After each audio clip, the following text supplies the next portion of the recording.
Hey everybody, welcome to Industry Night with me, Nycci Nellis. We take you on a real deep dive on the happenings of the hospitality industry. If you're new here, welcome. Here we are at the gorgeous WineLair, the private wine club, right next to the Ritz-Carlton. So for those of you who like to keep your wine in a safe space, in a sexy, sexy situation, the WineLair is definitely where you need to be. And a little bit about me. So I've been covering the DC food, wine, and hospitality scene for the last 20 years. It all started with a list, areyouonit.com, the online e-zine that tells you everything happening in the food, wine, and hospitality scene. Then I got into radio. You hear me on WTOP, Foodie and the Beast, the DC area's only food and wine hospitality show, variety show, is still on air. 15 years on 1500. And now here I am at the WineLair doing Industry Night. We are 7 years old. I haven't been here for 7 years. And you can check us out on YouTube and on all the podcast sites. And then lastly, of course, you follow me on social at NYCCI, NELLIS, Instagram, Facebook, LinkedIn, wherever you get your social news, that's where to see me. Let's get into today's Industry Night. Hey, so if you pay attention to all my social media, you know that I've been out and about, and I have been out of town for the last couple of weeks doing some really fun and interesting things. So let me just take you through it before I introduce you to my very cool guest today. So I did mention in an earlier show, I was at the James Beard Awards this year in Chicago. It was fantastic. I got to go to the media awards. I got to go to all the parties, and I got a very special opportunity. So I'm going to walk you through it. The media awards were incredible. Pati Jinich was up there. She rocks it like nobody's business, and it was such a dream to watch her up there. I partied with Danny Lee, who was in town at Perilla. They were doing a fundraiser for the Asian American Foundation, and that was so much fun. Dinner at Asador Bastian, which is a new restaurant there, and it's gorgeous and delicious. Drinks by Singapore's Proof & Co., which was amazing and so much fun. Dinner at Girl on the Goat, because believe it or not, even though I've been to Chicago 1,000 times, I had never been, and I'm so glad that I had that opportunity to check it out. I did have a really posh and fabulous suite at the Waldorf Astoria, which you should totally check out on my Instagram feed. And then really the cherry on top was I was hired by Hilton Hotels to be their red carpet representative at the James Beard Awards. So I got to be all dressed up and fancy with my hair and makeup done, mic in hand on the red carpet, elbowing the other press out of the way because they were really annoying. But I got to talk with Carla Hall, who is a good friend, Eric Adjepong, another good friend who I also got to talk to there. But I did get to chat with Andrew Zimmern and Rick Bayless and Gail Simmons and so many of the nominees and winners. And it was a real, it was just an epic thrill. It was great. After the awards, which were super fun, we went to all the parties and had 3 a.m. deep dish at Pernod. So all in all, it was a pretty amazing couple of days. Don't think for a second, though, I'm forgetting my backyard, DC. Here's where I've been, and you should check out, too. Chris Morgan has opened up June in Tyson's. It's a Persian restaurant. It's a little upscale, but everybody is there with their families and friends. It's lively. It's got a great vibe. I think the Persian cuisine that they're serving is pretty on point. I stopped in at Central because I went to go check out or get a personal tour of Julia's Kitchen because they're doing some new things there at the National Museum of American History.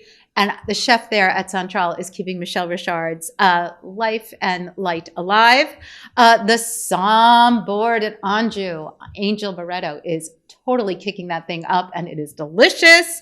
Venezuelan tastes at Alma Cocina. I was in Baltimore and had a really great experience there. Also went to the beach. I know I packed this all in 3 weeks, people. Also went to the beach. We did hit Blue Moon. It's not what it used to be, but it's still fabulous. It's where my husband and I first sort of kind of fell in love. Thrasher's obviously on the boardwalk because you got to have those fries, and fractured prune for breakfast every day because who doesn't start a day with a donut? Okay, I think that's it. It's all on my show social. So check it out at NYCCI NELLIS, and let's get into today's show. So as you can see, I have an incredible crew here today. 5 years ago, Bresca and its contemporary Parisian bistro vibe opened up on 14th Street. here in the DC area. And really, it did take the local, national, and international food literati kind of by storm. Chef Ryan Rotino is inspired by French cuisine, but when you see those plates, it is all him. So since 2019, Bresca has been recognized with a Michelin star. And don't think for a second that that cocktail program deserves anything more than a side eye, because beverage director Will Patton and his team, they shake, they stir, they pour, and they have these incredible cocktail creations that are in an enviable glass collection. And as a glass obsessed, I am obsessed with what they're doing. And of course, they up the ante by opening up Jaunt upstairs, this incredible journey of fine dining, a true culinary experience with an incredible wine program. I've got Andrew Elder here too, who is a part of that process. His fingerprints are all over it. So I have this, and that's a 2-star Michelin restaurant. So I've got 3 stars right here with me in studio. They have tons of other accolades that we're going to get to, but I'm very excited to talk with them. So gentlemen, thank you so much for joining me today. All right, Ryan, let's start with you. You have a pretty snazzy resume. I think you and I first met when you were at Ripple. Would that be correct? Yeah. What brought you to the DC area? Yeah, I think I'm here by chance. You know, I went to school in Florida, but Great, baseball, right? yeah, well, that Ohio baseball, culinary school, Florida, and then like most cooks, you want to go work in New York City. Of course. So I went to New York, worked for a minute there, and then kind of found my way as like a halfback. Like I didn't want to go all the way back to Florida. My family's in Ohio, so we're far enough, but not too far. So 5.5 hours from my parents' house there. And then, so I settled in here. I love Northern Virginia. I live in Northern Virginia, but I, make the reverse commute to the city. So, right. Yeah, I love the area. But what you were doing at Ripple, where I first met you, yeah, I mean, that was somebody else's vision.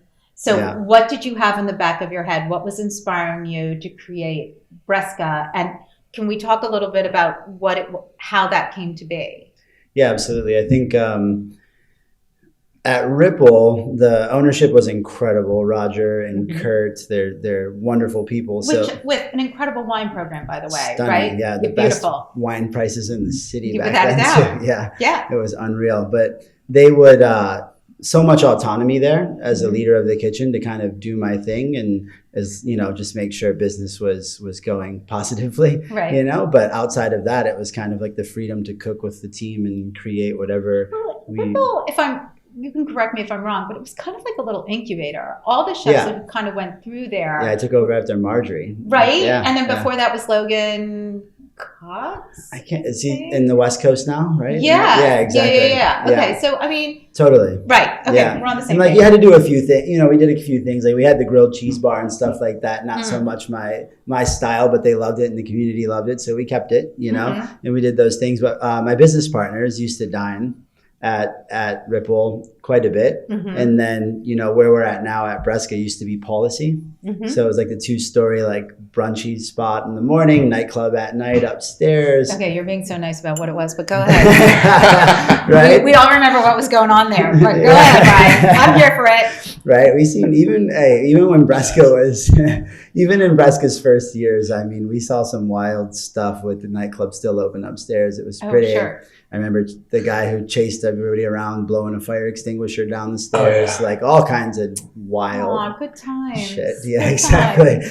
Good, thank God for DC police. But no, it was good. But yeah, so we met them there, and then Policy at that time was at like 10 years old or something, right before Bresca had opened. So they were like, it's kind of run its course on their mental state and everything else. So they were ready for something new. So we got to talking, and then just the idea of, using our training, the background, French cooking, I think a lot of us go to French cooking school, but, we're younger and it's a different era, and there's a lot of pretense built around what French cuisine is, and I think we're, as like generationally, there's like a new group coming. You see like Patisserie now with Jeremiah, but like the idea of kind of breaking down the walls, like you can still cook seriously without getting buttoned up and having to like, not laugh and things like that. So that was the original kind of inspiration for Bresca, was to have like a community. I mean, people kind of thought we were nuts because we were going on 14th Street and it was kind of like clubby back then. And they're like, is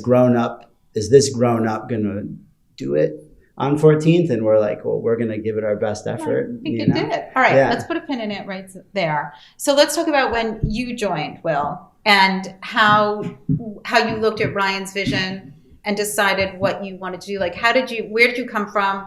How did you wind up in DC? And, what got you into the beverage part of the business?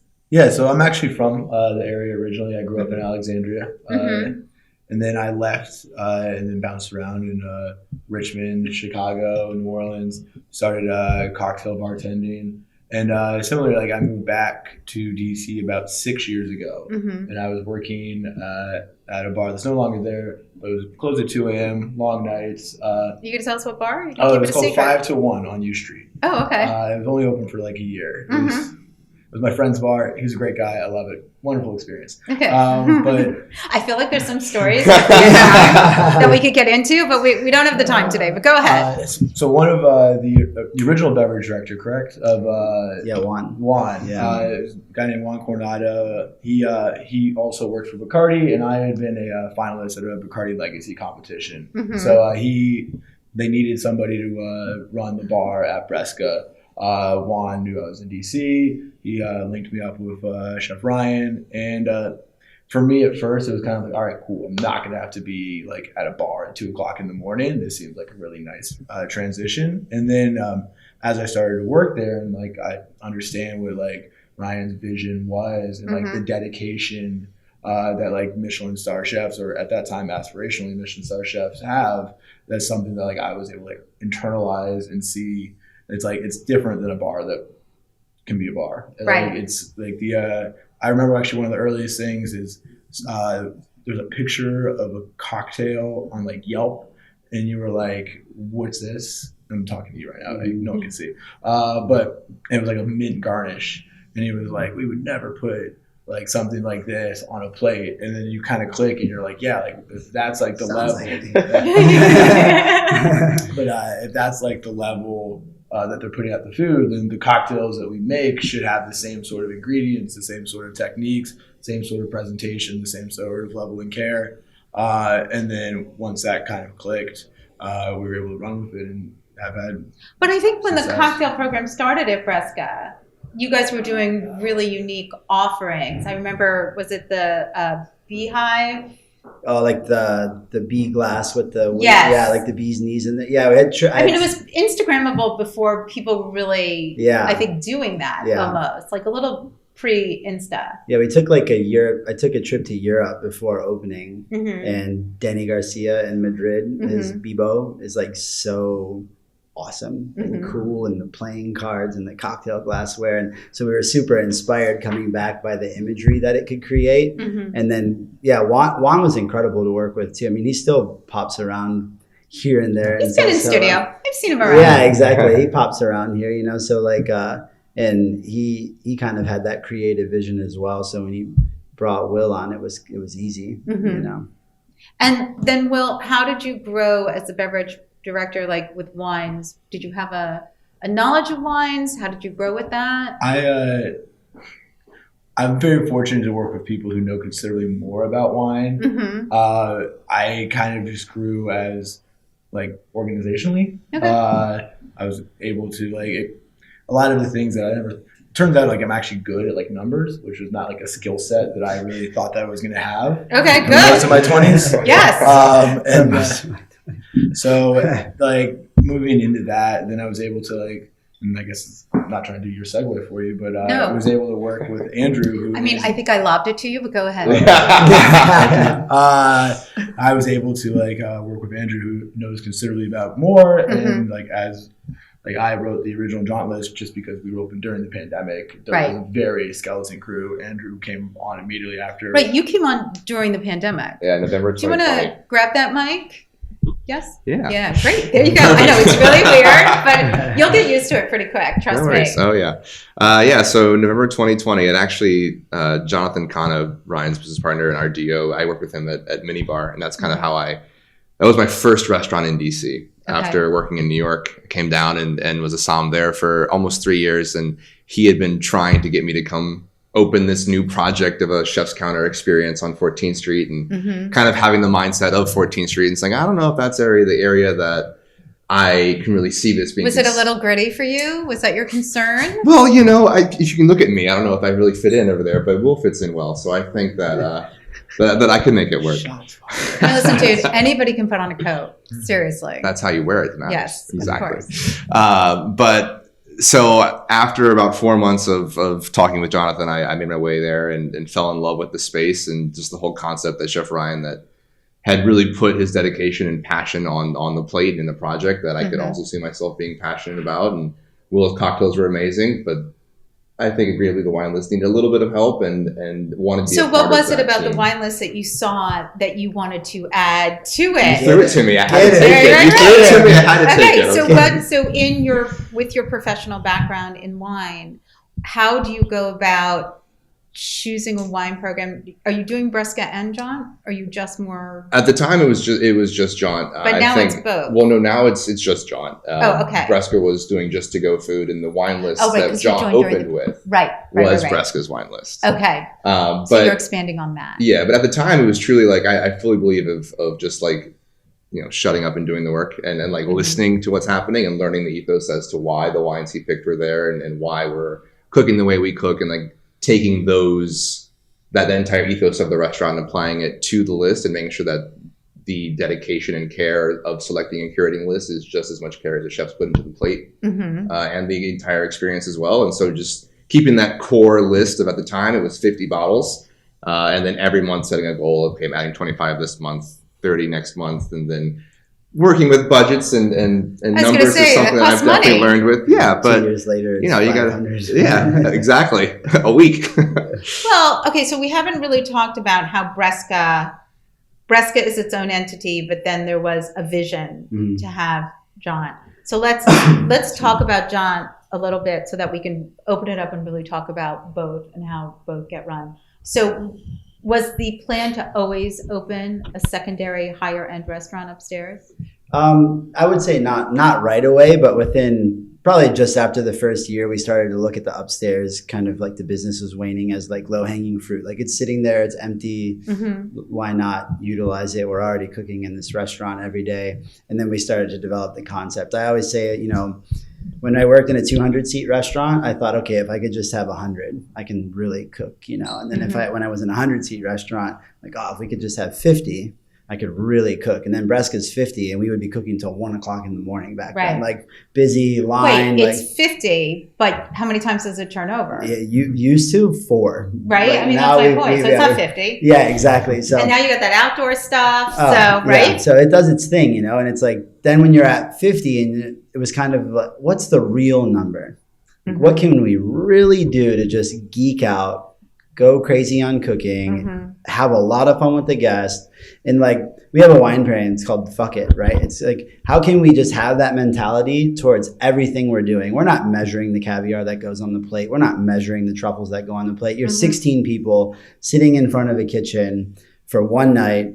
I don't take for granted by any stretch that the price point, like it is not inexpensive. So we lay it on from the start. I'm going to say that again. It is not inexpensive. It is expensive. Right? And it's like, but we lay it on, right? And I think that was the intention from the very beginning. It's the best product sourcing that you can find in the world, put in front of the guest for 3.5 hours. And the same with the wine. Right? Like you could be sitting there and we're like, man, we see the guests, we're like, wow, they really like wine, and we're like, we have this 88 Latour open on the Fuck It pairing, boom, splash them 2 ounces. Like it's $180 in that splash, right? You know what I mean? But it doesn't matter because that's what the restaurant was built for. The idea. Well, so we're sort of dipping into hospitality. Yeah. Because I will say, I mean, my favorite person at Bresca is Sarah.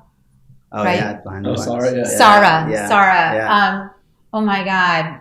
I said this to you when you came in. She is like the glowiest, happiest, like most authentic. Like she's just, I'm like, I want whatever you were drinking, or like, I want all of it. She's just this beautiful person. And, but honestly, all of your staff, when you are there, so in Bresca, when you're in Bresca, you just brought up Petite Cerise, Jeremiah's place. Yeah. I mean, he's doing a more refined version of Le Diplomat. That's what, to me, that's what's happening over there. That is not what you're doing. Bresca is not some high-end brasserie. It is not casual. I mean, I know you want this casual vibe, but it is an elevated dining experience. For sure. And from what's going on in the bar and all the beakers and tubes behind it to what you're doing upstairs. But let's just dip into hospitality since we're here. How do the three of you define the hospitality for downstairs in Bresca and then kick it up even higher for upstairs at John? I almost feel like truly like that there is no definitive line that we're not willing to cross for hospitality. Mm-hmm. That's our hospitality. It's limitless. It does, like, it has like no like my fiance comes to dinner once in a while, right? She loves French fries. This team goes down and gets French fries from McDonald's and like puts them on fancy plates and make on sure a silver platter. Yeah, make sure she's like enjoying. We have guests who are, when they're into wine, they're splashing wines that are $2,000 a bottle in their glasses to make sure that they're like, whoa, you have this and it's open. Why not? Right. Especially like on a Sunday night. We're closed Monday, Tuesday. Right. It's like I always say. Are we corving these insider things? tip? Sunday night's the night. Yeah, I always say that. I'm like, Sunday is the night because it's like the uni that's open is going out. I'm taking notes. Sunday at Bresca. The caviar that's open is going out because we don't save anything for the next week because the quality is not the same, right? And like, I think for us, hospitality though, it's like it's limitless. Like, we'll do anything to make people happy, and we want to personalize the experience to a point that you didn't know could happen. Like, we make dog treats, cat treats. Nycci, our hospitality director, her role is like, it's like probably I always say it's the hardest thing to quantify because you don't even know, like it's not like they're not controlling the books. Like, there's not like a specific AOR that she's like, this is my role. Her role is to make people happy. There's no data points.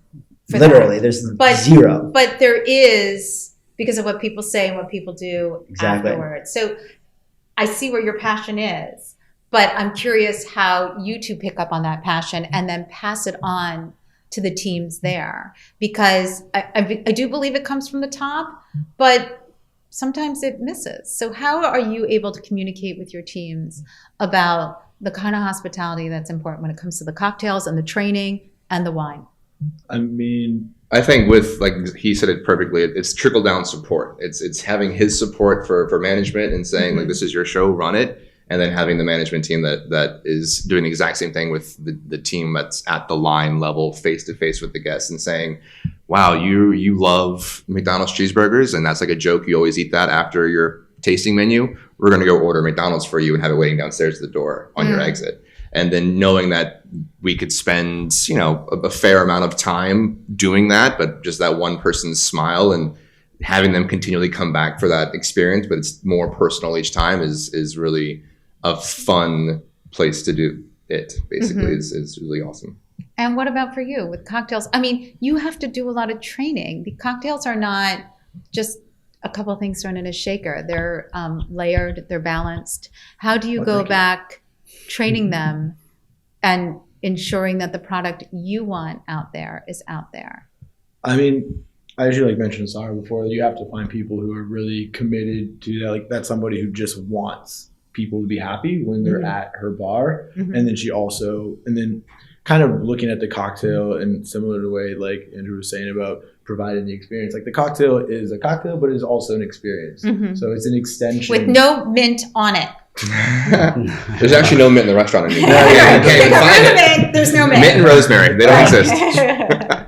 But like we always talk about that if you went to a bar, someone can make you the greatest cocktail of all time, like the most flavorful, the most balanced, but if they make you feel like shit, bad. You can say shit. Okay. If they make you feel like We're shit, adults here. then you're not going to like it's not going to taste good. I mean, I want to remind you, he said "fuck it" like 3 times. It's That's actually that's actually a proper realize that. Yeah. So it's trying to like, if you really care about like what the product you're putting in, then you have to look at it as an extension of hospitality and putting as much emphasis. And then I'm saying like I have this problem. It's a very chef problem, and luckily I work with chefs who don't have it. But you normally think like if I put on the plate and it's good, people will like it, and that's like cool. That's all I got to do. But if you realize like it's so much more than that, it's the music that's up you're playing, it's how people feel around you, and you're able to like create that environment when you're able to take those extra little steps like they're able to do at Jaunt and be like really blow people's minds. The best thing that he ever did. I would have never thought about this. My parents ordered to go during the pandemic. They were my aunt and uncle. Nitty was like, I need pictures of them from their wedding, and then they put them in the notes. And then like my parents were fucking crying. Right. And like I've lived with them my entire life. It would have never come into my mind. But like and then now when we do something like that, it isn't like an SOP, but it's something that we're like, all right, cool. This is something we know is going to have that like emotional connection that's going to make the food and the experience better. Actually, what I think it is being thoughtful. And people always call me thoughtful, but I mean, no, listen, when I was there, I mean, I was just sitting at the bar for snacks and drinks, and, they came up at the end with little dog treats with my 2 Newfies on them. And I was like, I mean, that's a smart trick. I like that, and I think people walk away and like that somebody took the time to think of them.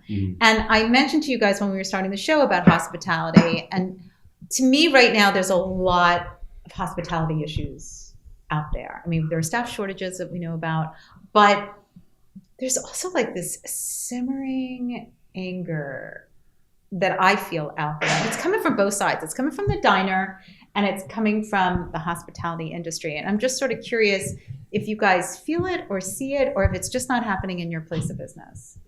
I think like from our angle, like one thing that we are there, like I don't know how you say this from like you just say it. Yeah. In the last few years, I think there's the opportunity to utilize a lot of excuses on why you're not supplying a proper experience, if that makes sense, right? Yes. But at some point, those need to expire, right? Like at some point for all of us, one day I walked into the restaurant and I said, if you tell me that we're not doing this because of COVID one more time, I'm done, because it's bullshit. Like it has nothing to do with COVID. It is just purely a mindset that we settled into, that we could do less and expect more because the guest was supporting us during the time, right? And I think we were doing a lot of carry. I think you are really saying something that people need to hear. We went through COVID and we had a ton of support from the community. It was insane. I mean, we were doing 300, 400, 500 covers, and the restaurant has 50 seats. Right. We could never do that without carry out. So then it was like, Thanksgiving, we had 1,000 Thanksgiving carryouts in 2020. It blew it's still our busiest day upstairs? ever. I mean, smaller than the one downstairs. I was going to say. We would look at the pictures and you just want to vomit. You're like, never again. Right? But we were all scared.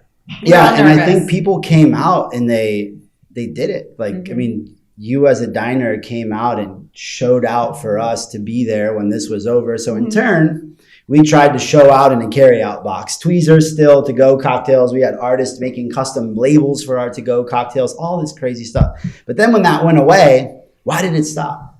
The custom labels should still happen, because now you're in the restaurant. We have an opportunity to present you this beautiful NA beverage with a cool-ass label on it that we worked with an artist during COVID to make, right? Well, why can't they make them now still? But because you can... there's expenses that go along with everything, but you're still paying for it. So like now we still do those things. And I think the people who are flourishing are still doing those things, but not utilizing the excuse then 3 years later that, there's this shortcoming from 2.5 years ago is still affecting me now. Could it be? Yeah, but we've also had to adapt then, and now we adapt still to like adjust through where we are, and I think for us, maybe I don't want to say we don't feel that like with the guest, because I mean, there's definitely like moments like we use a service charge model, right? Mm-hmm. Most people in our restaurants, there's no hesitation, but Well, so is John? You have to pay in advance for John, right? Deposit on ticket, yeah. Okay. But it is a non-refundable. Yeah, it is. Yeah. So like, but we have a service charge model, and that offers us all these other opportunities. Because during COVID, we raised our starting rate. We added 401k. We added dental and vision insurance. We added all these opportunities. So, because with people shutting down, what better time to find amazingly talented staff? Right. Because people need jobs, That's right? how you got there, right? That's, yeah. So like we added. But you opened John during the pandemic. Yeah, October of 2020. Whew. Yeah. Dividers in between seats and all this seats, crazy, right? Yeah, 16 seats. Okay. At that time, 12 because we had the space and dividers and all these things. And we wanted to do it really well, but it's evolved in 2 years so much because you have sourcing. We went from 50 bottles to now like over 500 on the wine list. We went from no awards to a grand award, right? Right. Best award of excellence. Best of award of excellence. Let's just go through the awards for a second. So you have Michelin stars at Bresca since 2019. 18. 18. Right? Sorry, my notes say 19. 5 years now. So, and then you have 2 stars at John's. Yep. Okay. Yep. Congratulations on Thank all. you. And then you got a Michelin award. Yep. Cocktail program for the cocktail program. Cocktail Can you move excellent. just a little closer, Mike? I want to make sure we can hear you. Cocktail excellent award or something like it. Michelin said we got good cocktails. Yeah, best cocktail program for DC. You're so blasé, man. Seriously. Okay, and then you got a bunch of Rammy noms. Yeah, we got luck 2 years in a row. We've been fortunate. Best chef and formal fine dining for John. Okay. We were beard. I don't know what we made the first cut, but not this final cut. Semi. Yeah, there you go. Yeah. For the first time for Mid-Atlantic. Exciting. Yeah. Very exciting. Yeah, it was awesome. I call it the long list, but they call it the semis. Yeah, but like John missed a lot of those opportunities because the awards weren't happening during COVID. Sure. So like we opened, we were supposed to open May of 20. We opened October. Yeah. Well, so let's just talk about, for people who haven't had the opportunity to go to John, for all of you really, like what that experience, we know it's an expensive experience, but what are we walking people through? Let's talk about the product. I understand you have a partner, some sort of relationship with Patrician. Yeah. And, let's talk about the wines a little bit and the cocktails, like how it all kind of comes together for this rich experience. Yeah, so I think everyone enters through Bresca, and then the team at the front kind of directs traffic as to where anyone's going, and then you go upstairs for Jaunt. That's how we named it Jaunt, right? It was like it's Jaunt, but we use the phonetic spelling of the word, a short excursion or journey for pleasure, right? So the idea is you're going upstairs and you're going to experience something that should be deeply indulgent and satiating to the soul and kind of like full of passion from the team. So you go upstairs and then you enter the savory counter, is what we call it. In the operations side, we have savory counter, and there's 16 seats. And in there, we start you with a kind of like a barrage of snacks. There's like 5-6 snacks, depending on the time of the year. Hit, and you eat those with your fingers. It kind of opens up the meal. Then you have oshibori, wash your hands, and then you settle into plated courses. You say oshibori like everybody knows what it is, but yes, go ahead. Right, and then from in that savory counter, you're there for about 2 hours and 20 minutes roughly, and you would experience, snacks through main course as well as the bulk of a wine pairing, all sitting in front. We have a live fire that we cook everything. Almost like pretty much everything at least kisses the fire, right? Some sort of, and then you watch the team, you engage with the team. We present ingredients, we call it counter side, like present melons, Wagyu beef, whole Hokkaido king crabs. Because I always tell people it's never going to be the most avant-garde experience you've had. It's not built to be an avant-garde restaurant. So when you say avant-garde, you're talking like molecular gastronomy. Exactly. I mean, that's good, right? Because we're growing. Yeah. That sort of had its heyday. Not that there can't be components of it, but I think an experience like that is. Yeah, there's like your mini bar experience is still incredible. Still incredible. And they kill it, but like they have that niche carved out in the DC market, right? It's like you were in Chicago, Alinia's. They're not going anywhere. They're crushing, right? Right. It's fully talented. But for us, it's about ingredients and technique. We're going to cook over this fire the best ingredients that we could procure every day and then serve them to you simply. There's maximum 3 ingredients on a plate. Mm-hmm. And then the idea is that like the wine glasses are Zaltos, the flatware is all coup de pole. Everything you touch, all the tangibles feel good. Like it's like it's supposed to be luxurious, right? Not in a pretentious way, but in a way that like it justifies everything that you're there to like either like spend or your mind anticipated coming or more, you know, and then that's where the hospitality comes into play for the more, right? I used to think good cooking was all you needed. I was 26 when we opened Bresca. I'm like, okay, just cook your ass off. Right. You're going to be full. But I think now as I mature, like food and wine are an amenity to good hospitality. The ripe old age of 31. Yes, I hear that. But it's like hospitality is the focus. The rest are amenities to that. You know, how do you make, he said, you can make the best cocktail ever. But if somebody just sort of gives it to you and be like, here's doesn't taste that good. You should love this because I made it. I mean, we've it's not all the been... same.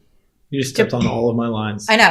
But we've all been to places where we've either eaten or had drinks or had wine where the service leaves you a little sour. And that does take away from the work going on in the kitchen or the work coming on behind the bar. So let's talk about your cocktails. Like, are you incorporating cocktails into the John experience? So there are a few cocktails available at John. The ethos of them is they're classics perfected. Originally, John was like a journey through time. So we have a lot of vintage spirits as well. You can do like a vintage Negroni, which we're very lucky that we work with like some friends of ours that are spirit brokers. Specifically Seth. I'm shouting you out, Seth. Hey, Seth. And so like they're able to help us get like older chartreuses, older Camparis, which really add on to that. Like, I mean, we actually last night did a side-by-side between a Negroni and a vintage Negroni, and they are two different, like the same ingredients, but like two different cocktails entirely. And it is indulgent, but it's also like, you have to kind of like not think about it as an indulgence, but it's an experience that like you're not really going to be able to have anywhere else. But can I ask you, for people who don't understand a vintage spirit, what does that mean? I mean, I know what it means because I've talked to people who are collectors, but not everybody understands the value of a vintage spirit. So how do you all define it and utilize it? So the vintage Negroni specifically, we use Beefeater from the 60s. 80s, Campari from the 70s, and then Carpano Punta Mes from the 60s. But what's the value of their age? Because people think of like it doesn't age like wine. Pre-mass production is a big thing, I think. Like quality of the product produced is so superior. So Campari, for example, and you can probably tell a story, but I think it's a fun story. Up until 2006, it got its red color from a cochial beetle shell. Now it's food coloring. Right. But that, I think it adds texture and there's definitely a darker red hue to it and adds value to it because you physically and literally cannot get it anywhere else anymore. And the flavor does change over time. You get more of these vanilla notes and this kind of softerness where Campari today is very bitter and astringent. Syrupy. Yeah, it's a sugary, bittery beverage. Did I make a face? We made it yesterday night and we had the chef, like Brandon, our head chef, and myself tasting them side by side. And I was like, oh, this one has nonino in it. Like I thought he put Amaro in the Negroni, and he was like, no, it's the same ingredients. And I'm like, oh, one's just 30 years, 40 years newer than the other one, you know? And it's like there's all these nuances and layers and like depth, I guess, in the vintage Negroni that just didn't exist in the regular Negroni. Now, once you open that vintage spirit, does it degrade? I mean, let's be completely honest. Like time and oxygen change everything. Of so course. like the vermouth, the Punta Mes, like they say that they've never changed the recipe. Sure, great, but I mean, it's obviously tastes different than a Punta Mes, even if it was the same recipe and they made it today. Like it's going to be oxidized. It loses a little bit of the acidity, but it's also picked up almost like a richer dark chocolate, almost like vegetal note to it. So it's not calling it even like a Negroni, like you would say it's a Negroni, is a misnomer because it doesn't actually taste like what you would think a Negroni would taste like. It tastes like something cool, new, and different. Even though it isn't new, it's actually very, very old. Right. Right. It's old, but it's new. It's Yeah. new for you. Yeah. Yes. All that's old is new again. And then let's talk a little bit about the wine. You've expanded the Jaunt wine program to 500 wines. You were obviously given, like the vintage spirits collection, which costs a lot of cash. You were obviously given a budget to do something similar. How? Talk about what you were looking for, the taste you wanted. Yeah, well, so tying And the if you whole. start waxing poetic about Riesling, I'm going to kick you out. So We'll do Gruner instead. How about that? so much better. Go ahead. But that's fair. The biggest thing I was going to say though is like we don't. That's the one thing that's different between the cocktails and the food side is that we don't actually make the wine. We have to source it, and that's where we really tie in the hospitality that Ryan was saying is curating the list to what the guests want, and that's the first experience. They sit down and aside from a greet with a team member, looking at the list and finding what they love about it is their first connection to the restaurant, and so it's really perusing the market and seeing what's doing well here, or perusing our competitors and seeing what they're doing well at. And then also reaching out and collaborating with them and bringing in products that they're using with and using their importers and their distributors that are super small and trying to get a start, but they have this great But that's niche. what I'm kind of curious. Like when it comes to the wine program, it's Parisian bistro-y, Parisian inspired downstairs, Yeah. French inspired downstairs. Jaunt is a journey. So you're not really restricted Exactly. with the Yeah, kind of wines, precisely. right? It doesn't have to be French, Italian, New World, Old World. The world's sort of your oyster. Yeah, in well, that he's allergic to capacity. oysters, so it's Right. it's more of our rice Right. bowl. So.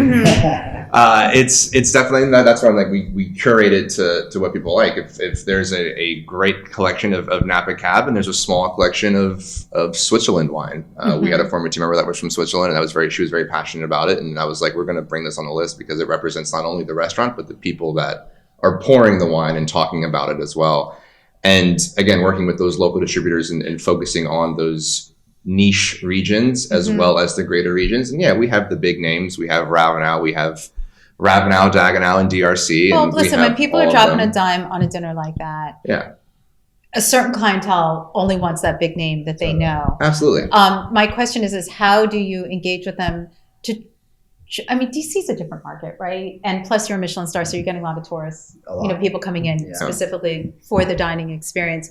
So they're probably a lot more open-minded to tasting. If you came to them or your staff comes to them and says, you need to try this, they're Yeah. probably a lot more open. We're driven by pairings. Yeah, it is. I would say it's over 80% pairings that we're selling, and Yeah. that's where the fuck it pairing, that the whole inception was. Like, people are coming here for this incredible experience for food. We're going to give you that same level of experience in the form of wine, and inside we refer to it as the wine experience. It's not really a pairing because you can only pair that level of wine so intently with the dashis and the style of cuisine that we use. That we've created and curated this experience of wine that if someone only drinks Napa, then we're going to get rid of all the old world wine on that pairing and pour them the high end Napa that we You have. just answered my question because I was going to be like, what Finally, do you do? okay. Right? No, like for You were me, 15% last week. I can't tell you how many, everybody knows that I don't like Riesling. And I know there are good Rieslings. It's just a mental thing. I don't want it. Okay. But I went to. Good to know. Notes. Yeah. Good to know. If you don't know, now you know. And I went to, in DC specific, a competitor of yours, very high, expensive dining experience. And, it's supposed to be curated specifically for you. And I was with 3 other people in the food industry. And when the somm came over, we decided to do the pairing. And they said, anything you like or don't like. And my friend said, these 2 do not like Riesling. And that was like a gauntlet thrown, man. That was like, he was like, yeah, I got a Riesling for you. I was like, we're not. I just, aren't there so many other wines available? No need for convincing. He didn't come over with just 1 Riesling. He poured 2.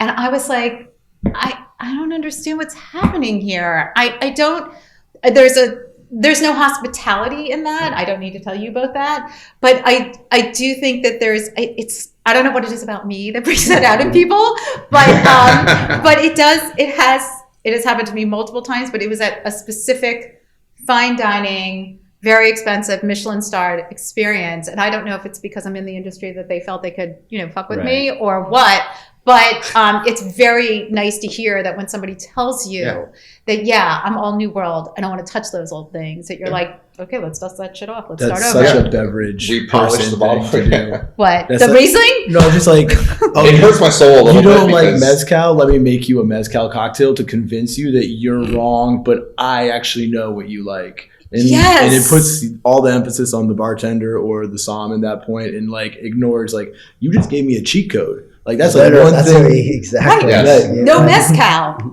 Done. I got you. Yeah. Like guaranteed win to avoid Riesling. Right. Well, I appreciate that. And I think what you're all really talking about here is a level of hospitality, in that you hear your patron, you hear what they say, you hear what they want, you respect the fact that they're taking the time not only to come to your restaurant and have your experience, but you want to give them the experience that they want. Right. I mean, it's a real symbiotic relationship, Yeah, which we is need important. them. Yes. Right? That We makes need, sense.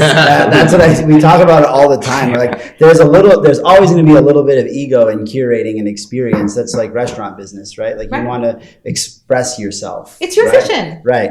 But we need people to want to do it as well. So there Sometimes has to people be are going to be like, dude, your vision isn't working for me. Right, exactly. You know, Mhm. and I think that's super important to listen and to like engage in what's going to. I mean, I want to be there in 20 years. You know, so yeah. that's what it takes. Not you know? staying there to 2:00 in the morning, but yes, I get it. All right, Yeah. let's just wrap up on a couple things. So you guys are Krug ambassadors? Yeah, so Krug Ambassade it's their almost 20th year doing this program. It started in France, and it's basically this I feel partnership. like I should be a Krug ambassador, but go ahead. I mean, we're hiring.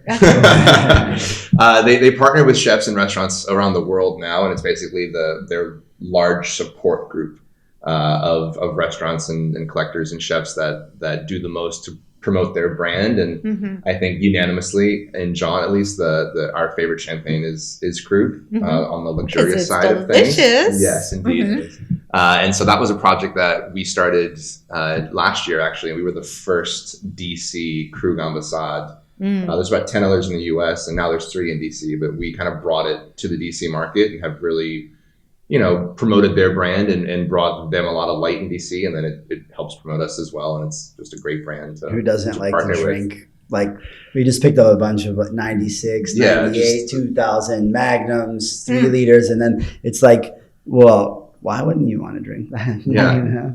Yeah. Well, we know that some people don't like some things, Yeah, but exactly. we know what we like. Yes. Yeah, At- champagne on our end. All right. it's- Lastly, can we talk about Petrosian?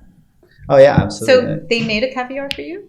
So we work pretty closely with Christoph, who's like their president in this for market for North America, and we use a lot of caviar. I think last year we used about 240 kilos of caviar. Wow. In the year. Mhm. So we go to Petrosian and we taste through batches and farms and different producers of caviar in the warehouse. It's a really difficult job, actually. And then with Christoph, we select our caviar. So like in the Petrosian cooler, that we have like a bin, and then if they know, I can geek out on caviar all day, but Okay. the one fish they produce is like 10 kilos of caviar. Then it's like the detail that they have and how they procure it, age it, and it's all barcoded. So every OT, You know where the fish is from, you know where it swam, you know what it ate. No, everything, I get it. and then It's the cool. tins can't get mixed up, right? Mhm. So if we liked from one fish, they can go grab the other 5 tins from that same fish and put them in our bin, so that But way we it's always so get nuanced, man. I love that. That's yeah, amazing. and we go and we select 2 different styles of caviar for John specifically. One that has this like very like opulent gold, rich, Mhm. like golden appearance, rich in like texture and flavor, almondy almost, brown butter. It's my favorite one. I can't believe you didn't bring any for us to try, but go Yeah, ahead. right. I didn't know feel what like we're there's talking some, about. I feel like there's some I crew know, we're missing. gonna- There's some exactly, caviar right? missing. You Yeah. people came You can- empty-handed. Are you free tonight? Yeah. We have a seat at John. There you go, yeah. Jump in there. No reason. Yeah, Riesling free menu. Yeah, thank you. But yeah, and so with him, like with that relationship we've built over the last couple of years, Mhm. they're constantly selecting and then taking pictures and sending to us when we're not there, and then we go and we know like they know what farms we like to buy our caviar from and X, Y, and Z. So with that, the caviar is built to fit specific places in the menu, and we use one style early and one style mid menu as well. And we don't serve like caviar in like small amounts. We serve like Huge bumps of caviar. Right, exactly. Love it. Like we're very much like you can't really understand how to taste caviar by eating like 3 pearls at a time. Mhm. You need to eat it by like the tablespoon to I'm with you. understand it. Yeah. So I like where your head's at. and if we're gonna put the time into the curating of it, then we want you to really understand why we picked it, and we picked the age and everything. Even I was in Paris last year, and I went to even the mothership of this Petrosian in New York, in Paris, where the eggs originate and then get sent to New York, and we picked out caviars and had them sent over here and all of that. So That it's a sounds like great, a terrible experience. yeah, it is Caviar. tough. Hard work, Yeah, really hard it's work. really tough. All right, we have to wrap up, but you guys have some interesting things coming up. Yeah. You want to talk about them? Yes, I mean, at the Wharf, we're going to be, that's what you're referencing, One of the right? things, go ahead. Yeah, at the Wharf, we have, what are you laughing at?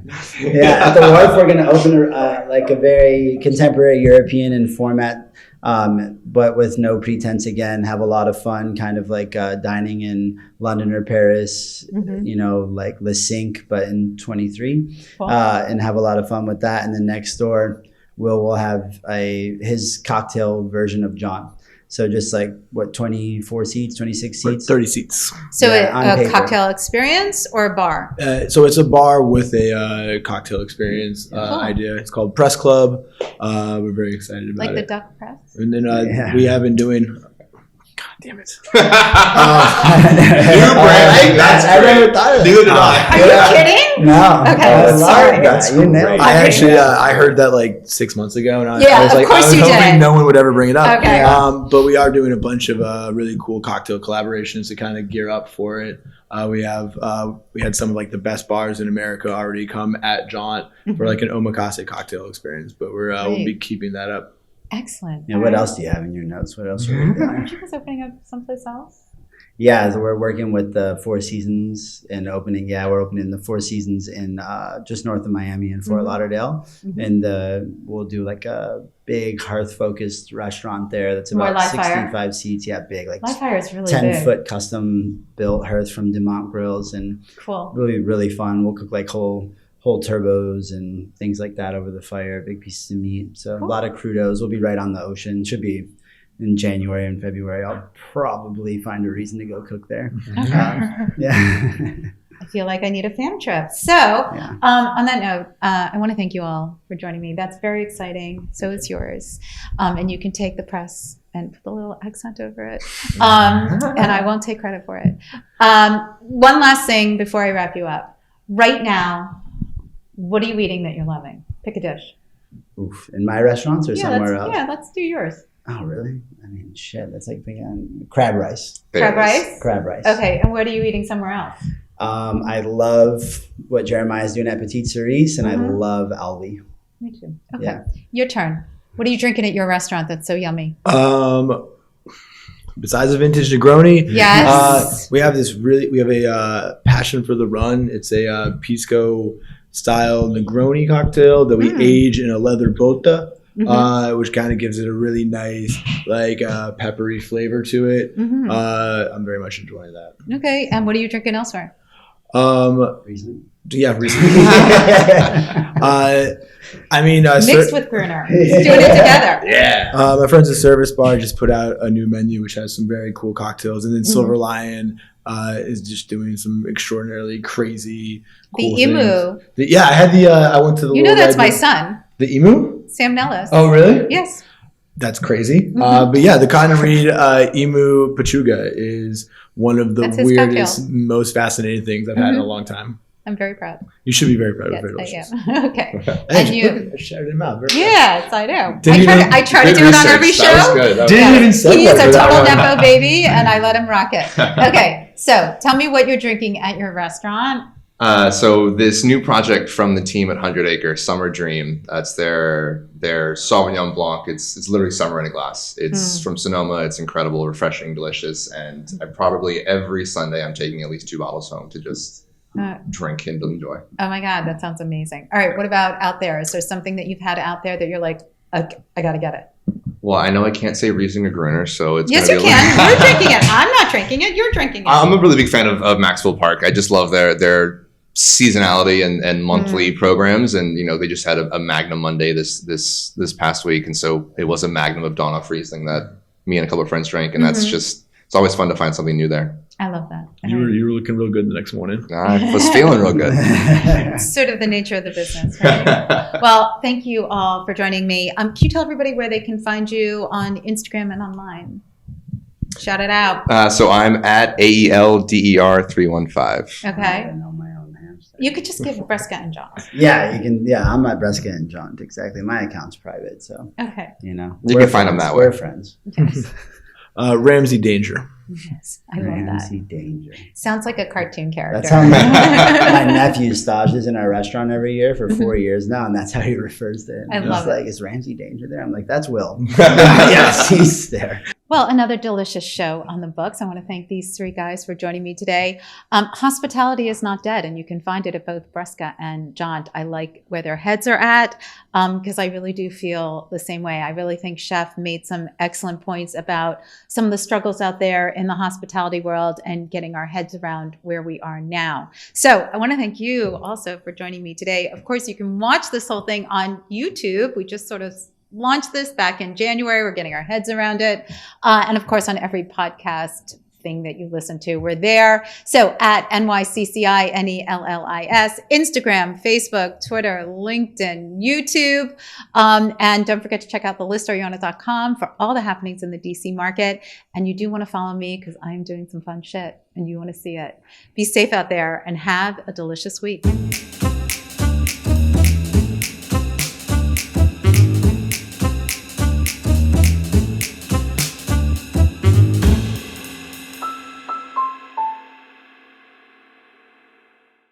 Produced by Heartcast Media.